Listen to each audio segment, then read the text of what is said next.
Hope everyone's having a wonderful day.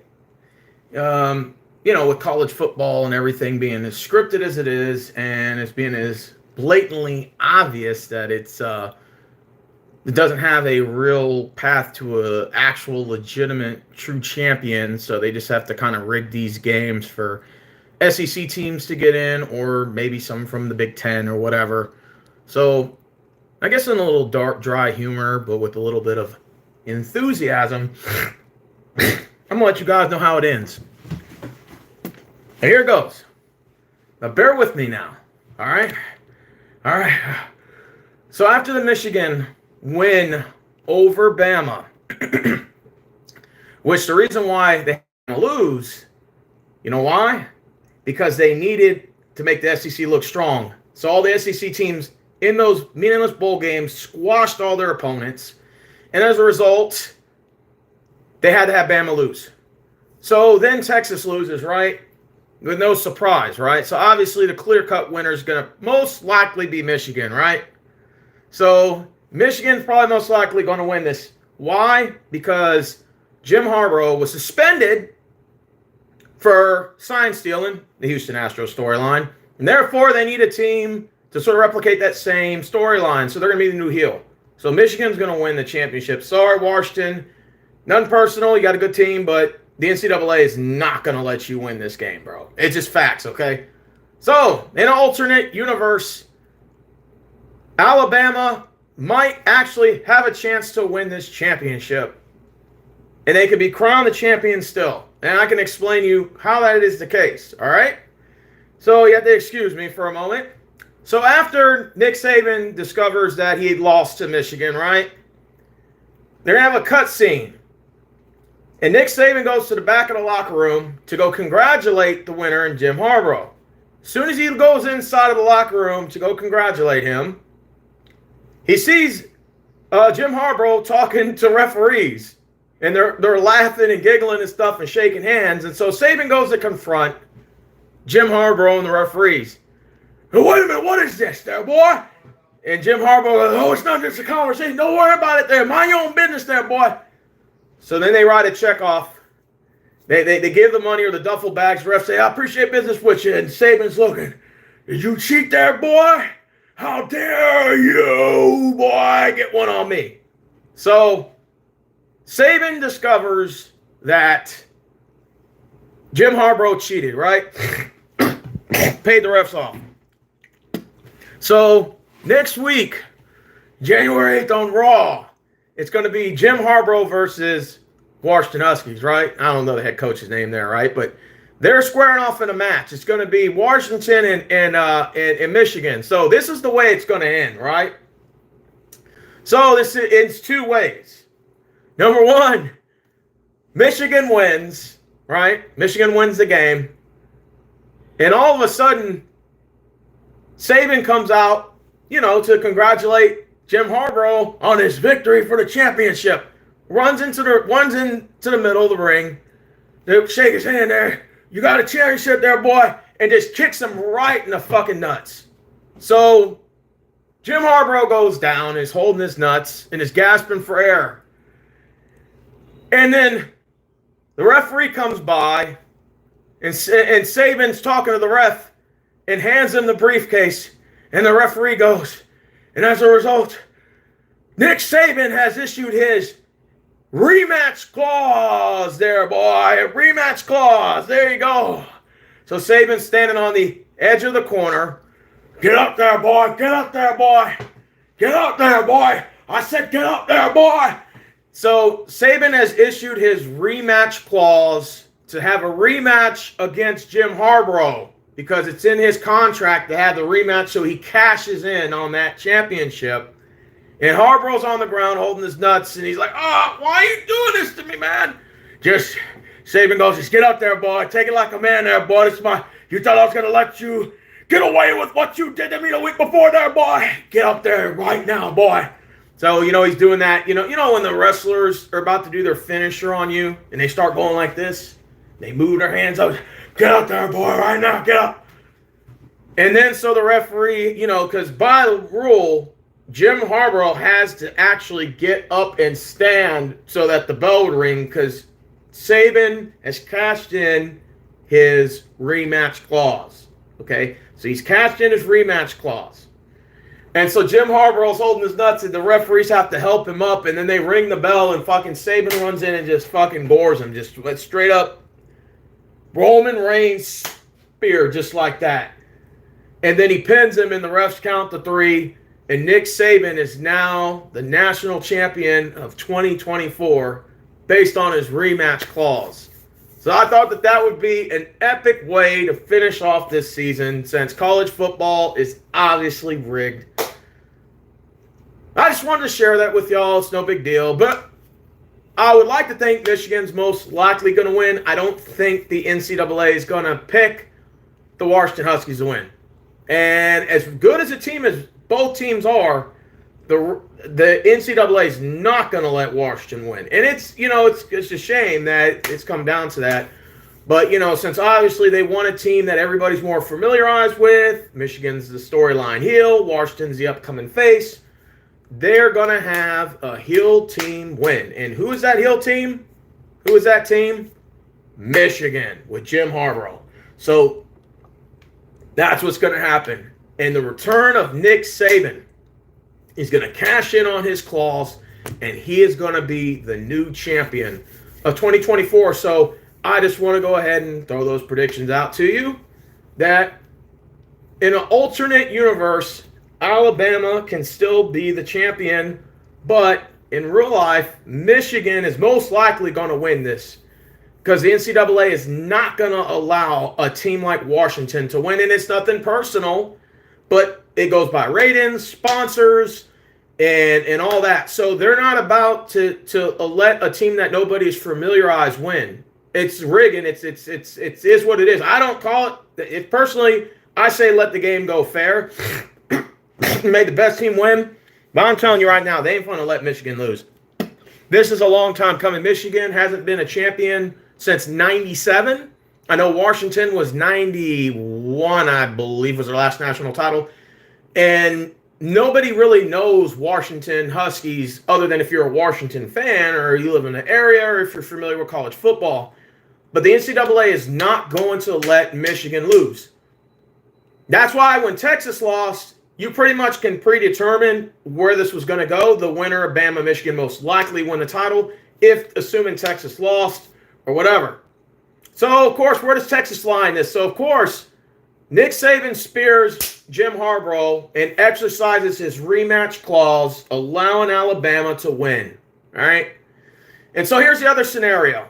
Washington wins. Nick Saban runs out to shake hands, all the SEC buddies, and Saban's passing the torch or the trophy, and he just, I guess you're a champion now. Don't worry about it there, boy. Well, here you go to the championship. I guess since you're the winner now. Here you go. And as soon as he grabs it, he just knees him right in the groin, the head coach of the Washington Huskies. He falls on the ground, and Saban exercises his rematch clause, right? And so, Jim Harbaugh's already put through a table because he lost the match. And the Huskies coach on the ground holding his groin. And Saban exercises, cashes in on his rematch clause. And so Saban, he's got that Roman Reigns gimmick. Yeah, get up right now, boy. Get up right now, boy. And all the SEC guys are on the sidelines. You got Kev's point of view in his Tennessee SEC NWO shirt. And all the other guys, Ole Miss and Auburn, all, yeah, get him, Saban, yeah. Like they're the NWOites. They're his, clan members just kind of there. But they don't really exist, but they're part of the crew. Like the black and white. They got, the loser guys at the bottom. No offense, Kev's point. You're not a loser, but... the NCAA, they got the SEC is, Alabama's like the Hulk Hogan and Kevin Nash is like Georgia. So, and then of course sports yeah, get him, Saban, yeah. Kirby Smart's on the sideline, Kev and Tennessee and all, yeah, get him, Saban, yeah, show him who's boss. And then the Saban like, get up there, boy.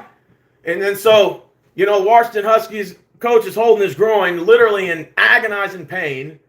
And the referees, get that motherfucker up right now, boy. And the referees lift him up and he goes, why are you doing this? And then Saban just runs in there. You're going to get it, boy. and it spears him right through the fucking table. And remember, Jim Harbaugh's already put through a table because he had lost to Washington. Assuming an alternate universe, this is the results. And so Jim Harbaugh's already through a table. He can't do anything, right? So the Saban goes for the pin. 1, 2, 3. And Saban and the Alabama are the champions because he cashed in on his rematch clause, right? Like kind of like Money in the Bank. You know, he's cashing in on it. So Sarkisian runs out to the ring, you know, because Texas lost. Remember the round before that, so they got to be a part of this storyline. So Sarkisian runs out. He's running the ring. And he rolls in there. What do you think you're doing there, boy? And then Saban's like, just mind your own business. Just mind your own fucking business, all right? All right, listen to this. We had a talk with the rest of the crew about this. Mind your own fucking business. And Sarkisian's, he's pissed because he knows at this point this shit's rigged. So he starts, hulking up like Hogan. And he's like, hey, boy. And then Saban's like, oh, please, please. You got that heel moment. That WWE heel. Please, man. It wasn't just me involved. The whole crew was involved. And then, NWOites, as, all the Tennessees and stuff are like, please, man, don't do this. Don't do this to us there, boy. And then all of a sudden the ref just grabs a belt and just fucking smacks Sarkisian in the back of the leg with it. So Sarkisian's down holding his leg. And then Saban's laughing. All the, SEC guys are laughing from all the other teams. And they go into the ring. There you go, boy. There you go, boy. There you go, boy. And then Saban's like, let me tell you something, motherfucker. You don't ever cross me like that there again there, boy. I call the shots here. And let me tell you something. That match you lost to Washington was the last spot to join the SEC NWO, boy. So therefore, you have been kicked out of the NWO there, boy. And Saban, and then Sarkisian is holding his fucking, leg because he probably broken it from the referee bashing that, that title into his leg. So he's just laying there. Oh, my leg, I think it's broken. Shut up there, boy. Take it like a man there, boy. And so Saban walks out as the champion on his rematch clause. So either way, rather, Harbaugh wins, or if Washington wins, Saban's return, and he's going to rig it so he can cash in his rematch clause and become the undisputed champion there, boy. But that's an alternate universe just for side laughs or side humor. But in all essence, who's going to win this championship? Michigan. And it's nothing personal, but college football is probably the worst rigged sport I've ever seen. Worst rigged. And it's pathetic. It's kind of actually hilarious pathetic, because at least the other sports, they're not so obvious about it.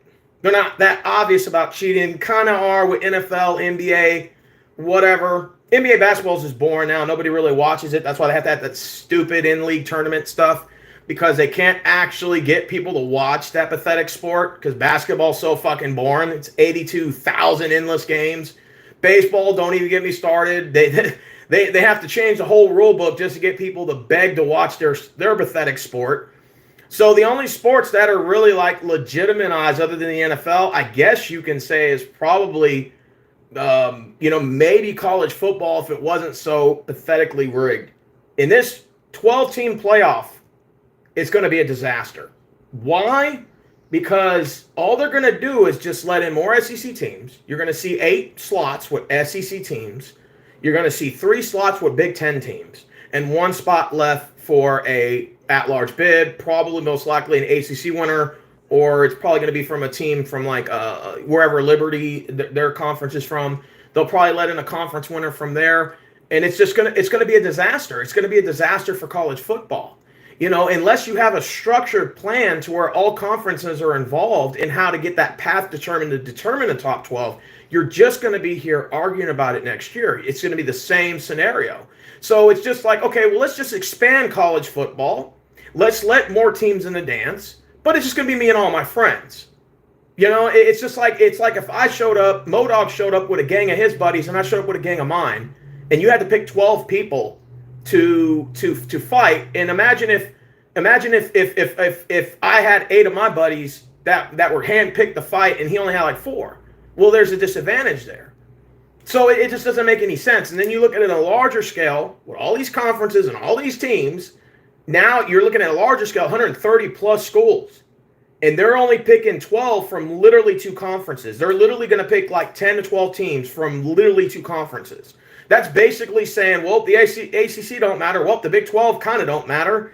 Well, the big Pac-12 or whatever, well, they're demolished anyway. And so instead of them just, staying in their respective conferences and beefing it up to try to make them better, they're just like, no, we're just going to fishnet and take all the best schools from all these bottom-feeding conferences and just put them in the SEC and the Big 10, and therefore the rest of these conferences don't matter.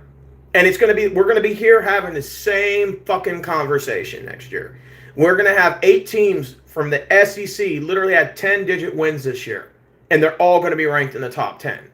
This is a problem. And obviously it's basically a playoffs for just 2 conferences. Basically that's it. And the rest of the conferences don't have a chance. We're sitting here having this conversation now. So you win your conference, you don't make a college playoff, right? Unless you're in 2 or 3 conferences now, or 4 conferences, because Big 12 is basically going to be a weaker conference next year, because only 2 popular schools from there are gone. So Big 12 is going to be no different than the Conference USA. It's like same thing. So now you're just going to have just the Big 10 and the SEC. So out of 16 teams, or 12 teams, I'm sorry, I wouldn't be shocked if 8 to 10 are from those 2 conferences. So you literally got 2 conferences making up for the vast majority of the conferences, basically. And so people say, well, the expansion of 12 is great. It's great if you're in those 2 conferences, SEC and Big 10. That's why I don't want the Longhorns going there. That's why I don't want the Longhorns being a part of this shit, because it just adds to the problem. And it's like, I would rather just beef up our Big 12 conference with OU and recruit Notre Dame, get Notre Dame to join a conference. Say, hey, would you like to join the Big 12? We can make it them to join. We could probably steal and maybe get Miami, maybe UNC to join the Big 12. Or we can get Florida State. So you get Florida State to come to the Big 12 and say, hey, we'll bring you over, we'll bring Notre Dame over. So you have FSU, Notre Dame, Texas, OU, and you can still bring in Colorado. You can have Deion Sanders and promoting his gimmick over there, right? His WWE gimmick. And then you can bring over other schools as well. Like you can try to recruit a couple here or there, maybe a Miami Hurricanes, try to talk them out of coming. But then, the ACC is going to take a big hit now. Florida State's a big fucking draw. A big fucking draw. And now you literally just taking them out of the ACC. So I don't think FSU is going to go to, let's say they're not going to go to the SEC, but I think they may go to the Big 10. So you're just talking about literally like 2 super conferences just eating up all the remaining of the powerful teams. So the other conferences just diminish. So you're probably going to have, we got 11 conferences now, you're going to have 10. So only really 2 are going to matter now. At least the Power 5, you had 5. Right? With it kind of spread out a little bit. Now you're just going to have 2. You're just going to have 2 super conferences, and the rest of them don't matter. And that's what's going to make college football a lot. It's just now you're making it worse. You're making it worse. And you're going to say, well, the top 4, let's 2 SEC teams in. Yeah, you're right. Absolutely. And that was a problem too. But the best way is not just expansion, but the structure in which your teams make the fucking dance. Imagine going to prom every year. Imagine if high school was unlimited and life was forever, and you could live up to 1,000,000 years old, and your high school life was forever. And every year you went to the prom, they nominated a prom king and queen, right? Like they do. Imagine it being the same. Imagine the same 4 people get picked every year. Every time you go to prom. Doesn't matter how you dress. Doesn't matter if you get popularity. It doesn't matter. What matters is you go to prom and it's the same 4 or 5 people picked every fucking year. After a while, you sit back and you're like, huh. So doesn't matter what I do. It doesn't matter what I say. I just know when I go to prom, this is the result. It's the same 4 people picked every year. Or a beauty pageant. which college football is like a beauty pageant to me, to be honest with you. So it's the same thing. It's like taking the same 4 hot people. I know it sounds jealous, doesn't it? It takes the same 4 hot people every year, and they keep getting picked to win the pageant. When there's other beautiful people too that are just as qualified to win. Now, I don't believe in the whole inclusion thing, and everybody should be picked, but I do believe there's got to be more than 4 beautiful people in the room out of 11 billion people on Earth. So imagine imagine the same 5 fucking people getting picked for everything. Like this is sort of a problem that's been going on in sports and in life. When it comes to corruption, when it comes to rigging, when it comes to life. Like this is the problem when you have a small group of people in power for so long, the results remain the same, and it's not beneficial to everybody. It's just like the rules are just in place for just a small group of people that benefit from that, and their friends benefit from that. Maybe people who associate with them benefit from that, but it doesn't benefit everybody. So everybody else has to suffer.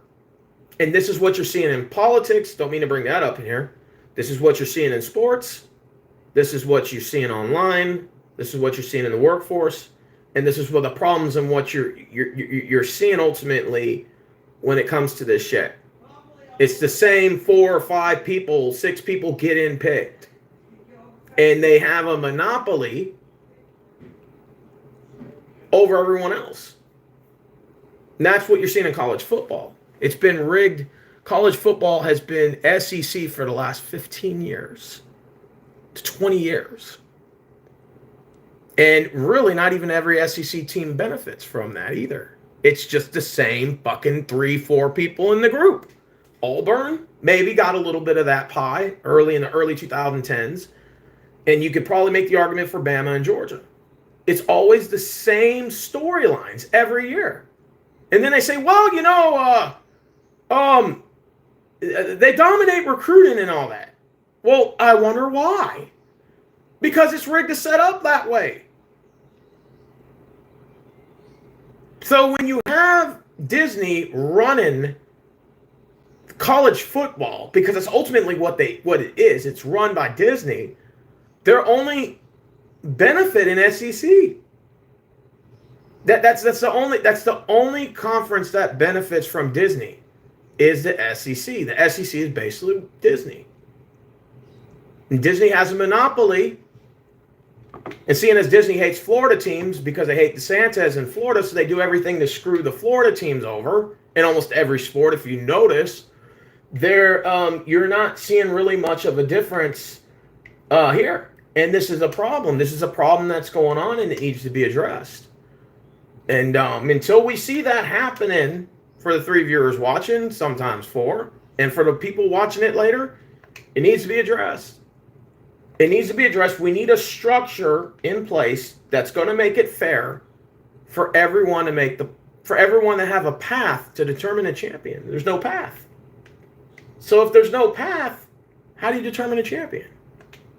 When it's the same 5 schools, the same 6 schools. I mean, if you want to throw Notre Dame in there, they say, well, it's rigged for Texas. I'm like, really? 1 year, we made the playoffs 1 fucking year.